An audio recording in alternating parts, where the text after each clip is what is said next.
Bienvenue sur la chaîne Feng Shui. On va parler de tas de choses. On va parler effectivement du Feng Shui dans les grands principes. On va parler du Carré Loshu, du Bagua, du Pakwa, de l'école de la forme, de l'école de la boussole, des bonnets noirs. On va parler de tout un tas de choses. Cette chaîne est destinée à partager des astuces, des idées, des informations, des ressources pour activer chez vous les bonnes énergies, les meilleures énergies possibles pour être en harmonie avec votre lieu de travail et votre lieu de vie et vos propres harmonies. Alors oui, le Feng Shui, je peux comprendre que quand on s'y connaît pas, quand on appréhende tout doucement, quand on est débutant et néophyte, c'est quelque chose qui peut paraître complexe. Pourquoi? Parce que le Feng Shui, Feng veut dire vent, Shui veut dire eau, une énergie visible et une énergie invisible.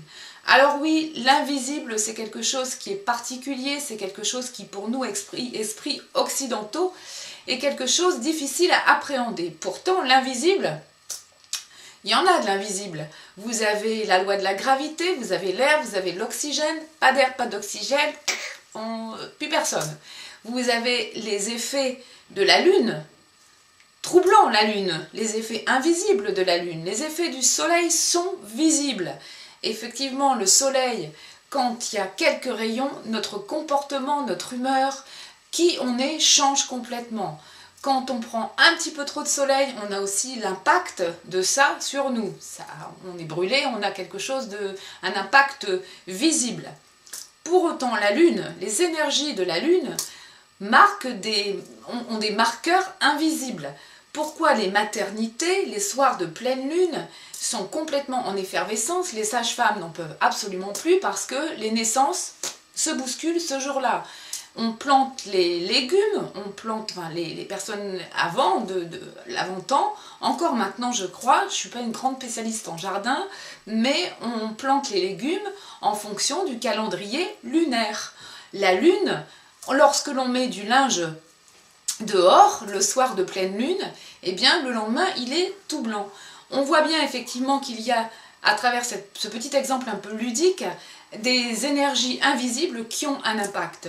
Le vent est une énergie invisible, on n'a jamais attrapé le vent. Pour autant, le vent vivifiant du grand air, des grandes plaines du Nord, là-bas, bonjour les amis picards et les amis nordiques, avec le bonnet, les vents, le touquet et Trotta, eh ben oui, effectivement, on a un vent vivifiant qui provoque en nous, quand on revient chez nous, une certaine énergie.